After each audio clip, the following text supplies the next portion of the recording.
नमस्कार साथियों, कैसे हैं आप सब लोग? उम्मीद करता हूँ आप सब लोग अच्छे होंगे। तो स्वागत है आपका हमारे यूट्यूब चैनल की एक और वीडियो में। आज की वीडियो में हम बात करेंगे उत्तराखंड सामान्य ज्ञान प्रैक्टिस सेट की, जिसका है आज भाग 46। तो इस प्रैक्टिस सेट में हम उत्तराखंड के बहुत ही महत्वपूर्ण सवालों की यहाँ पे चर्चा करेंगे, जो कि हमारी आगामी परीक्षाओं की दृष्टि से बहुत ही महत्वपूर्ण है।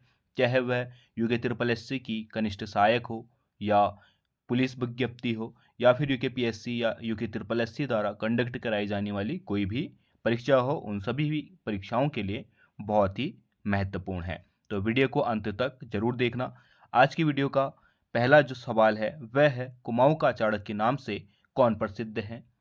तो इसके ऑप्शन है बद्रीदत्त पांडे, हर्षदेव जोशी, इंद्रमणि बडोनी और कवि गौरदा।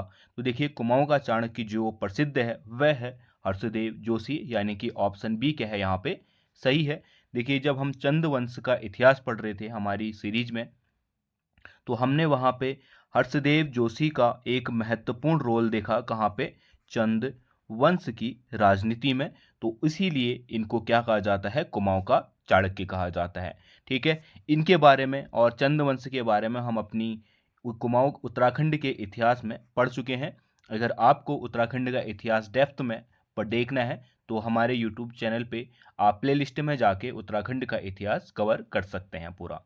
ठीक है, फिर है अगला सवाल, रामपुर तिराहा कांड के विरोध में कब उत्तराखंड बंद का आह्वान किया गया था?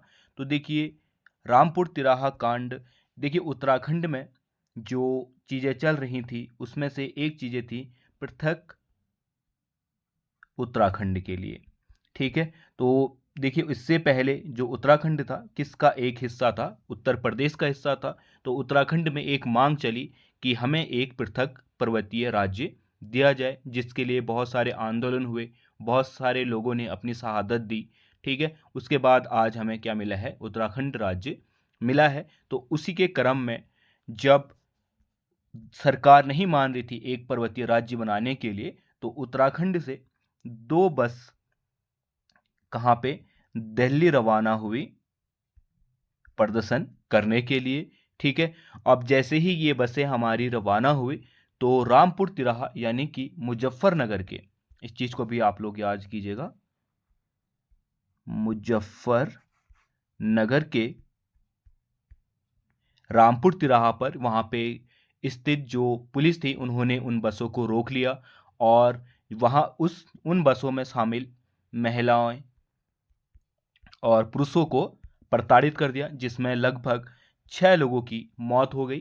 ठीक है, रात के 8:30 बजे जो बीबीसी न्यूज़ था उस समय का सबसे महत्वपूर्ण न्यूज चैनल, उसने इस खबर को प्रसारित किया, जिसके बाद जो है उत्तराखंड में ये एक आग की तरह फैला। और इसी के विरोध में 3 अक्टूबर 1994 को उत्तराखंड की जो जनता है उसने उत्तराखंड बंद का आह्वान किया था। ठीक है, तो इसका जो सही आंसर है वह कौन सा हो जाएगा? 3 अक्टूबर 1994 को। और रामपुर तिराहा कांड कब हुआ था? तो ये हुआ था 2 अक्टूबर 1994 को। ठीक है, फिर है अगला सवाल, मिलान करिए। तो हमें सूची को यहाँ पे सम्मिलित करना है, और इस तरीके से सवाल बहुत ही ज़्यादा अभी यूके ट्रिपल एससी पूछ रहा है। तो जिन भी लोगों का हमारा पुलिस विज्ञप्ति के अभी शुरुआत है, या पुलिस विज्ञप्ति से अपनी शुरुआत कर रहे हैं, तो वो इन चीज़ों को हमेशा ध्यान में रखिए। पुराने कुछ पेपर जो है उनको उठा के देखिए कि किस तरीके से अभी जो यूके ट्रिपल एससी का पैटर्न है। तो यूके ट्रिपल एससी का जो अभी पैटर्न है उसमें वह इस तरीके से सवाल जरूर पूछ रहा है, जिसमें सूची का मिलान हमें करना है। ठीक है, तो हमें क्या दिया गया है? ग्लेशियर दिए गए हैं, और हमने बताना है कि वह किस जनपद में स्थित है। ठीक है, तो इसमें पहला जो ग्लेशियर है वह है हमारा पिंडारी ग्लेशियर। अगर पिंडारी ग्लेशियर की बात करें तो यह है स्थित हमारा बागेश्वर में। ठीक है, बागेश्वर में स्थित यह ग्लेशियर, इसमें से जो नदी निकलती है वह कौन सी निकलती है? पिंडारी नदी निकलती है, जो आगे जाके बहते हुए किस में मिल जाती है? अलकनंदा में मिल जाती है। और इसी अलकनंदा में मिलने पर ये जो पंच प्रयागों में से एक प्रयाग बनाते हैं। कौन सा? कर्ण प्रयाग। ठीक है। फिर है हमारा मिलम ग्लेशियर। मिलम ग्लेशियर है पिथौरागढ़ में।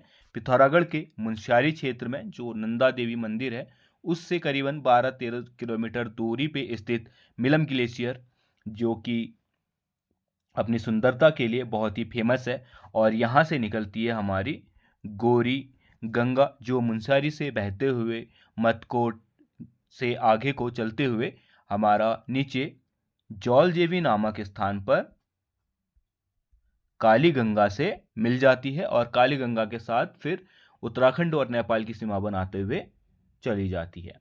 ठीक है। फिर है गंगोत्री। गंगोत्री स्थित है उत्तरकाशी जिले में।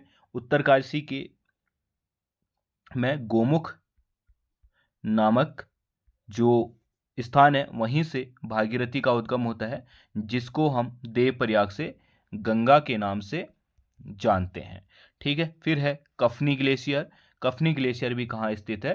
बागेश्वर में स्थित है।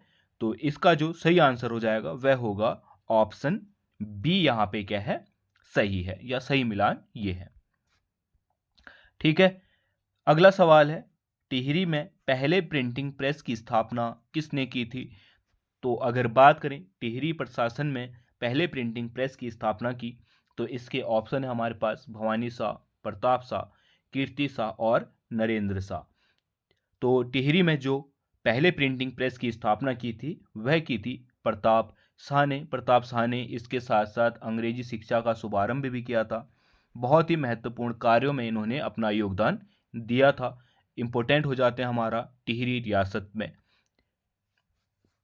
इसके बाद अगला सवाल है, हंसा मनराल शर्मा किस खेल से संबंधित हैं? तो हंसा मनराल शर्मा किस खेल से संबंधित है हमने यह बताना है।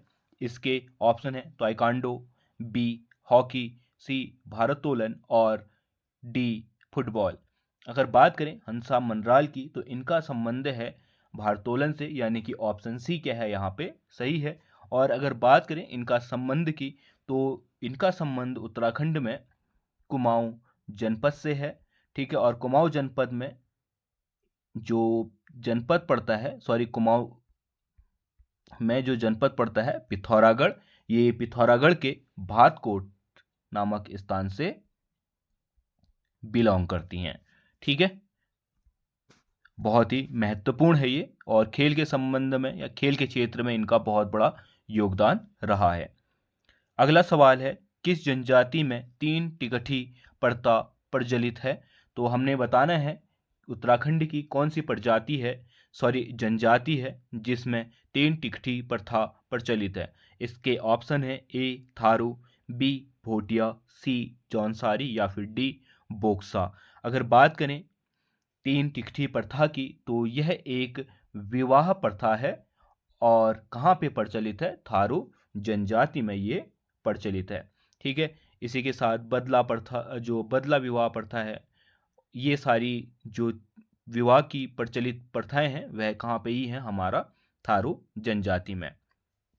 इसके बाद जो अगला सवाल है वह है, काफल पाको एवं नंदिनी गीत के रचनाकार कौन है? तो देखिए उत्तराखंड का बहुत ही महत्वपूर्ण जो एक कहें अगर तो बहुत ही सुंदर गीत कौन सा है? काफल पाको।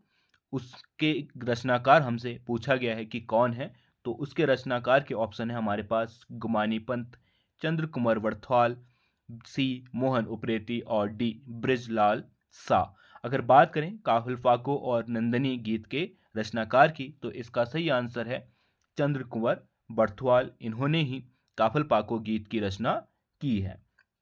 ठीक है। इसी के साथ उत्तराखंड का एक जो महत्वपूर्ण गीत है वह है बेड़ू पाको गीत। ठीक है। बेड़ू पाको गीत के जो रचनाकार हैं वह हैं ब्रजेश लाल शाह और मोहन उप्रेती। तो इसको भी आप लोग नोट कर सकते हैं।